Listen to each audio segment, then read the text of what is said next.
And आज हमारे studio में एक बहुत ही ख़ास आर्टिस्ट आई हुई हैं। मतलब उनका नाम फ़िल्म इंडस्ट्री में तो सभी जानते हैं, जो डबिंग इंडस्ट्री से हैं वो भी सभी जानते हैं। लेकिन जो लोग डबिंग इंडस्ट्री से नहीं हैं, जो फ़िल्म इंडस्ट्री से नहीं है, तो उन लोगों को नहीं पता होता है कि वो आवाज़ किसकी है। जैसे अगर हम किसी मूवी की डबिंग होती है, व्हाटएवर, तो जो आपको दिखता है हम उसी इंसान को जानते हैं, लेकिन पर्दे के पीछे क्या होता है, वो किसकी आवाज़ है, हम उस इंसान को नहीं जानते हैं।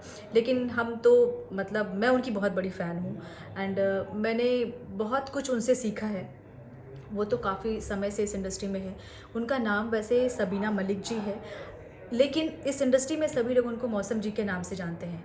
एंड उन्होंने क्या किया है, किस चीज़ की डबिंग की है, ये आप लोगों को मैं उनसे एक बार बात करूँगी तो मैं आप लोगों को शेयर करूँगी और मैं चाहती हूँ कि वो हमारे साथ शेयर करें। तो अभी चलती हूँ, वो किसी और चीज़ की डबिंग कर रही है, हम देखते हैं कि अभी किसकी डबिंग कर रही है। So that its arms now stuck out in odd positions. Meanwhile, Jumri was busy entangling the other puppet's lehenga around its legs.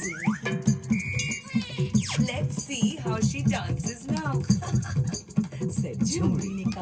Then she took the end of the puppet's plait and with the help of some हाँ, तो दोस्तों मैं जिनका ज़िक्र कर रही थी वो ये हैं सबीना मलिक जी, जिनको हम इस इंडस्ट्री में मौसम जी के भी नाम से जानते हैं।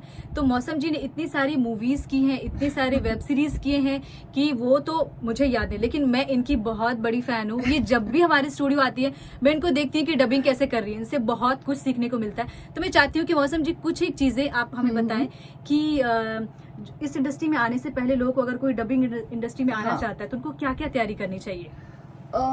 निकी जी देखिए, जब हमने शुरू किया था तब क्लासेस वगैरह का दौर नहीं था। लेकिन अभी जो जनरेशन है, मतलब अगर वो इस इंडस्ट्री में आना चाहती हैं तो काफ़ी सारे इंस्टीट्यूट हैं, काफ़ी सारे क्लासेस चल रहे हैं, तो वो वहाँ से मतलब कुछ सीख सकती हैं, मतलब जो बेसिक चीज़ें हैं। अदरवाइज जो परफॉर्मेंस है वो तो अंदर से ही कुछ चीज़ें आती हैं।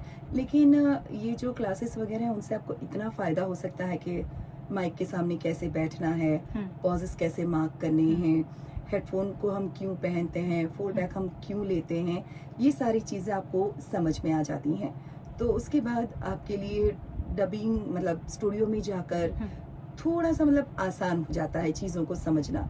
जैसे कि अचानक से कोई पहली बार स्टूडियो में ही आकर बैठ गया और डबिंग ही करना चाहता है, तो कई चीज़ें उसे समझ में नहीं आएंगी, राइट? लेकिन अगर वो कहीं से सीख कर आता है सिर्फ बेसिक चीजें, तो उसका काफी फायदा हो सकता है। मतलब अभी ये चीजें हैं तो आप फायदा उठा सकते हो, और अगर नहीं भी आप क्लासेस ज्वाइन करना चाहते हैं तो कोई बात नहीं।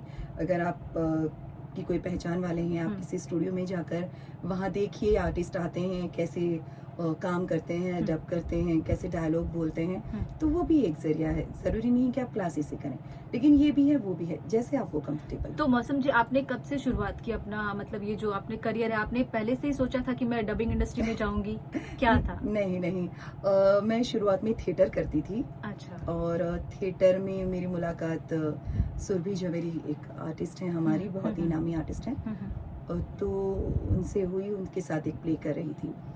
तो उन्होंने ऐसे ही कहा कि मौसम डबिंग में भी ट्राई करो, तुम अच्छा बोलती हो, आवाज़ भी अच्छी है। तो मुझे नहीं पता था डबिंग क्या होती है, तो फर्स्ट टाइम वही लेकर गई थी मुझे कमर्शियल की रिकॉर्डिंग में, और वहाँ अच्छा लगा मुझे माहौल, तो मैंने फिर थिएटर के साथ डबिंग भी करना शुरू कर दिया। ये तकरीबन 20 साल पहले की बात है। और फिर धीरे धीरे डबिंग में इतना बिजी हो गई कि मुझे थिएटर छोड़ना पड़ा। लेकिन मैं डबिंग में खुश हूँ, कोई गम नहीं है जी। तो मौसम जी जैसे कि आपने अभी कितने सारे मूवीज कर लिए होंगे, सीरीज कर लिए होंगे, जो आपको अब याद भी नहीं हो कि मैंने इस मूवीज में मैंने अपना मतलब काम भी किया है, तो कुछ एक ऐसी मूवीज या वेब सीरीज जो आपको याद हो, जो बहुत ही फेमस, जिसके बारे में सब लोग जानते हैं, और उससे कुछ डायलॉग्स हो जाए तो मजा आ जाएगा। Thank you so much. मैंने शुरुआत से अगर अभी तक देखा जाए तो काफी साउथ से हिंदी की हैं, इंग्लिश से हिंदी की हैं, भोजपुरी वेब सीरीज, एनिमेशन, काफ़ी कुछ किया है। लेकिन आपकी बात सही है, कुछ चीज़ें हमें याद रहती हैं, दिल के करीब रहती हैं। तो एनिमेशन में से छोटा भीम जो मैं कर रही थी, वो मुझे आज भी अच्छा लगता है। छोटा भीम में कौन सा कैरेक्टर था आपका? मैं उसमें कालिया कैरेक्टर कर रही थी। तो कालिया का कुछ एक डायलॉग हो जाएगा तो मजा आ जाएगा। हाँ हाँ बिल्कुल। ढोलू बोलू कितनी बार कहा है कि मुझे परेशान मत किया करो, ढोलकपुर में सबसे बलवान तो मैं ही हूँ, भीम तो मेरे आगे कुछ भी नहीं। क्या बात है, बहुत खूब। और कुछ एक और जैसे कि आपने मूवीज की हो? हाँ, मूवीज जैसे मैंने अभी बाहुबली की, मुझे मतलब सबको पसंद आई वो फिल्म, तो खैर हमें भी पसंद आनी ही थी। उसके बाद KGF मुझे काफी अच्छी लगी थी। KGF में भी character- किया है आपने? जी हाँ, हीरो की मदर का कैरेक्टर किया था मैंने। और बाहुबली में कौन सा कैरेक्टर है आपका? बाहुबली में मैंने शिवगामी, जो राम्या कृष्णन मैम, जी ने उसका प्ले किया था। कुछ एक डायलॉग हो जाएगा तो मजा आ जाएगा। जी हाँ। ये मेरा वचन है, मेरा वचन ही है शासन। बहुत बढ़िया। तो थैंक यू। और उसके बाद अभी जय भीम एक फिल्म आई है, उसमें भी काफी अच्छा कैरेक्टर है। हाँ। पुष्पा आई है, वो पुष्पा में भी किया है पुष्पा में आपने। भी एक अच्छा सा कैरेक्टर करने का मौका मिला है। हम्म, तो इस तरह से मतलब नए नए काम आते रहते हैं, हम्म। नए नए कैरेक्टर्स मिलते हैं, अच्छा लगता है। और अभी तो नेटफ्लिक्स पे भी काफी सारी सीरीज आ रही हैं, तो उसमें भी काम करने का एक अलग मजा है। ये एक अलग जरिया है, वो अलग जरिया है, और तरीके भी अलग अलग होते हैं। साउथ से जब आप हिंदी करते हो तो अलग टाइप का काम लगता है, और इंग्लिश टू हिंदी करते हैं तो अलग लगता है। अच्छा मैम, ये भी होता है कि अगर हम जैसे कि कोई डबिंग आर्टिस्ट है जो नहीं जा सकता है ट्रेनिंग लेने के लिए, हाँ, तो अगर वो घर पे कुछ उसको आवाज की लाइक प्रैक्टिस करनी हो तो कुछ एक ऐसा है कि वो प्रैक्टिस करे? बिल्कुल बिल्कुल कर सकते हैं। मैं भी शुरुआत में जैसे अभी अभी मैं कुछ सीरीज में हेमा जी की मिमिक्री करती हूँ। एक झोलमाल सीरीज है, या टॉम एंड जेरी है, शार्को एक है उसमें। तो मुझे पहले तो नहीं आती थी, मतलब कोशिश की, अपने सीनियर्स जो करते थे उनको मैंने देखा कि वो कैसे करते हैं, तो मुझे लगा हम थोड़ी मेहनत करके थोड़ा बहुत कर सकती हूँ। तो घर पे ही मैंने थोड़ी प्रैक्टिस की, दूसरों को सुनकर। और भी कुछ आवाजें हैं, जैसे अभी मैंने कालिया की आवाज सुनी, तो जब तक आप कोशिश नहीं करेंगे आपको पता नहीं चलता है। तो प्रैक्टिस करना चाहिए रेगुलर। प्रैक्टिस करिए। आप अगर इस इंडस्ट्री में आना चाहते हैं तो आप डब चीजें देखिए, फिल्म्स देखिए, आप एनिमेशन देखिए, नेटफ्लिक्स पे इतना सारा कुछ आ रहा है, वो आप देखिए, तो आप सीखेंगे कि कैसे आवाजें चेंज होती हैं। मैं बच्ची की आवाज भी करती थी, बूढ़ी की आवाज भी करती थी, मतलब करती हूँ अभी भी। एक बच्ची की आवाज का कुछ एग्जाम्पल मिल जाए? ओहो, मैं जहाँ भी जाती हूँ और कोई मुझसे यही कहता है कि एक बार आप बच्ची की आवाज में बोलकर दिखाओ ना। बहुत बढ़िया, बहुत बढ़िया। अच्छा, लास्ट में मौसम जी हमारे मतलब दर्शकों को क्या कहना चाहेंगे एक अपनी तरफ से? मैं तो मतलब जो भी इस इंडस्ट्री में आना चाहता है उनके लिए यही कहूंगी कि आइए, हमारी इंडस्ट्री बहुत बड़ी है, काफी जगह है, सबके लिए काम है, बस मेहनत करनी है। आप थोड़ा अपनी लैंग्वेज पे ध्यान दें, बहुत ही ज़रूरी है। शुरुआत में हमें भी यही सिखाया जाता था, हमारे सीनियर्स जो हैं, कि किसी की ज़ुबान में ये एक्सेंट आ रहा है, किसी की ज़ुबान में वैसा एक्सेंट आ रहा है। अच्छा, एक और चीज मैं डिस्टर्ब करूंगी थोड़ा सा।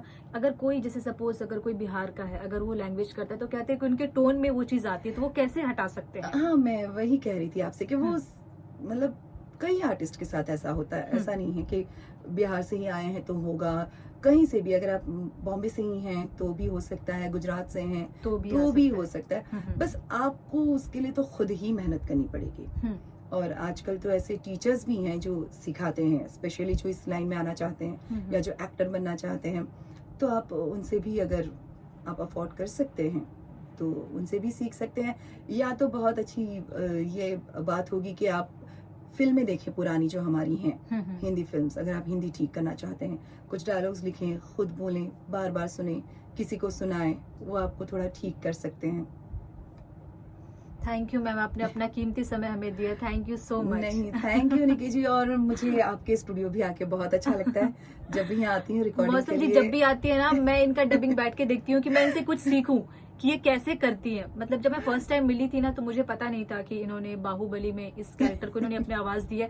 तो मैं देख के आई वाज शॉक कि मतलब ये है, और ये इतनी सिंपल है, इतनी सिंपल कि आप जब भी बात करिए तो लगता ही नहीं है कि यार मैं इतने बड़े आर्टिस्ट से बात कर रही हूँ। नहीं, बड़ी ये तो सोच के मुझे लगता है कि मतलब इनका नेचर भी बहुत अच्छा है, seriously. Thank you Nikki ji, thank you. Thank you, लेकिन ma'am. मुझे मतलब सच में अपना काम बहुत प्यारा है। इतने साल हो गए लेकिन फिर भी मुझे डबिंग बहुत पसंद है। और कोशिश करती हूँ कि हर काम दिल से किया जाए, चाहे छोटा हो या बड़ा हो, बड़ा हो। कैरेक्टर्स भी छोटे हो या बड़े हो, और कहीं भी आप जाओ, किसी भी स्टूडियो में जाओ, आखिरकार सुनाई तो आपकी ही आप आवाज ही की देगी आवाज कहीं देगी, भी। बिल्कुल। इसलिए। मतलब आप कोई भी मूवी देख लो, कुछ भी उठा के देख लो, मैं सुनती रहती हूँ, मैं बोलती हूँ इसमें मौसम जी होंगे और उसमें मौसम जी की आवाज रहती है। Thank you Nikki ji, thank you. Thank you ma'am अपना कीमती समय देने के लिए, thank you so much. Thank you. दोस्तों आज मैं जा रही हूँ अपना कोविड का सेकंड डोज लेने के लिए। मुझे पता है मैं बहुत लेट हूँ, लेकिन किसी पर्सनल रीज़न की वजह से मैं अपना कोविड का सेकंड डोज नहीं ले पाई थी। तो अभी मैं जा रही हूँ वैक्सीन लेने के लिए। दोस्तों बहुत लोगों ने अपना वैक्सीन ले लिया होगा, कंप्लीट कर लिया होगा, सेकंड डोज भी कंप्लीट कर लिया होगा, लेकिन जिन लोगों ने कंप्लीट नहीं किया है, मेरी उनसे ये गुजारिश है कि वो प्लीज़ अपना सेकंड डोज भी कंप्लीट करें। क्या होता है कि बहुत लोगों ने फर्स्ट डोज ले लिया और उसके बाद उनके पास या तो वक्त नहीं होता है या फिर वो ये सोचते हैं कि चलो ठीक है ले लेंगे, ये करके उनका सेकंड डोज निकल जाता है। तो इससे पहले कि आपका सेकंड डोज निकल जाए, प्लीज़ आप जाइए और अपना सेकंड डोज भी कंप्लीट कीजिए। क्या है कि अगर आप अपना सेकंड डोज नहीं लेते हैं तो अभी आप लोगों ने सुना होगा कि एक अपना ओमिक्रॉन एंड डेल्टा प्लस एक वायरस है, जो वो दोनों वायरस एक मर्ज होके एक नया वेरिएंट क्रिएट कर रहे हैं। तो इससे पहले कि कुछ उससे बीमारी आए, कुछ एक नई बीमारी हो, तो आप अपना प्लीज़ सेकंड डोज भी कंप्लीट कर लीजिए। तो मैं जा रही हूँ अपना सेकंड डोज लेने के लिए, चलते हैं और अभी मैं बस निकलती हूँ। तो अब मैं निकल गई हूँ वैक्सीन लेने के लिए, यारी रोड वर्सोवा। जो मुंबई के उनको पता है यारी रोड वर्सोवा कहाँ है। CWC चिल्ड्रन वेलफेयर स्कूल है, तो उसके अंदर फ्री वैक्सीन मिलती है गवर्नमेंट की तरफ से।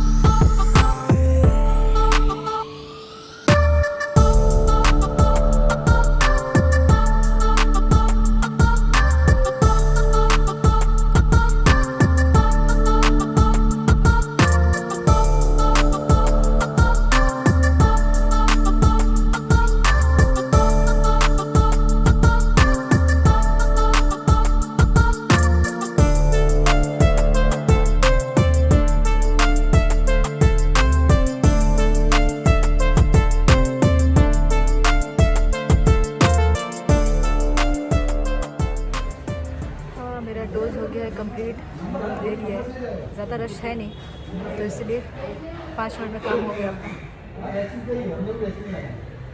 मैंने वहाँ देखा बहुत लोगों का अभी भी फर्स्ट डोज चल रहा है। मतलब अगर 10 लोगों ने सेकंड डोज लिए है तो उसमें से 2 लोग ऐसे हैं जो फर्स्ट डोज ले रहे हैं, कम से कम ले रहे हैं। तो मेरी भी आपसे इनसे गुजारिश है कि प्लीज़ आप लोग अपना सेकंड डोज भी कंप्लीट कीजिए। जो फर्स्ट डोज ले रहे हैं वो अपना सेकंड डोज भी वक्त आने पे ले लीजिए और कंप्लीट कीजिए, क्योंकि ये बहुत ही ज़रूरी है। चलिए अब मैं यहाँ से निकलने वाली हूँ, निकलती हूँ। ये देख सकते हैं ये कितने आराम से वैक्सीन लेके चिल कर रही है।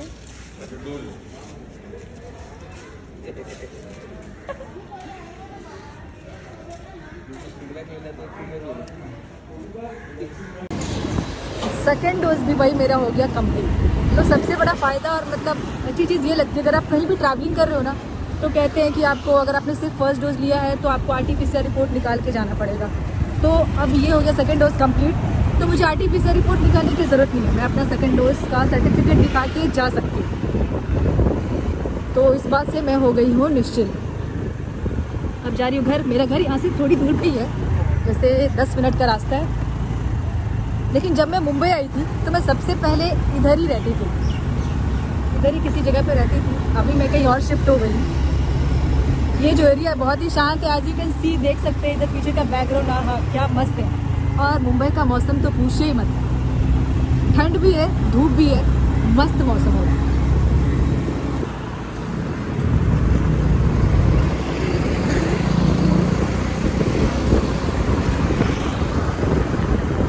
हम जिस रास्ते से आ रहे हैं वहाँ पे बिल्कुल भी ट्रैफिक नहीं है। वैसे मुंबई को ट्रैफिक के नाम पे जाना जाता है कि मुंबई में ट्रैफिक बहुत ही सॉलिड होती है, लेकिन हम जिस रास्ते से आ रहे हैं वहाँ बिल्कुल भी ट्रैफिक नहीं है। आप देख सकते हैं रास्ता बिल्कुल ही साफ़ है। और ये भी है कि ये भी साफ़ इसलिए क्योंकि वर्किंग डे है तो ज़्यादा ट्रैफिक नहीं है, अदरवाइज़ ये सब रास्ते ये पूरे भरे हुए रहते हैं।